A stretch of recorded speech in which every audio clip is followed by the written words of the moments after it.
Ubay-ubay na ka mga pasahero ang nidagsa karon sa Davao City Overland Transport Terminal Kundikot human sa pagsuspinde sa pagpasakay sa mga pasahero sa bus stop sa Dakbayan diin lakip na niini ang mga van ug ang libreng sakay. Sa interview sa DXDCR Davao kang Aiza Yusop ang manager sa Dikot, gisaysay niini nga manual nga gina-inspeksyon ang mga pasahero o ang ilang mga bagahe diin kung gikinahanglan kini ginapasimhot usab sa K9 unit pagsigurong kiniluwa sa delikadong mga butang. Matod ni Yusop, ilahan na pod nga ginaablihan ang laing gate aron nga dili magdasok ang mga pasahero sa entrance area sa terminal. Diindugang puwersa sa Task Force Davao ang mag-inspeksyon samtang i-repair pa usab ang nadaot nga baggage x-ray machine.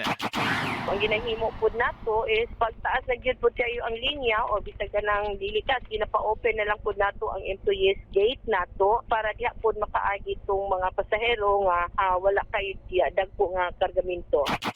Nangayo og pagsabot ang Dikot manager sa mga pasahero sa taas nga pila diin tumong lamang sa terminal to terminal nga biyahe mao ang pagsigurong luwas ang mga pasahero human sa insidenteng pagpamomba sa usa ka bus sa Coronadal City South, Cotabato. Kasama mo sa DXDC Davao, Radyoman Kirby Manzona, Tatak Arman.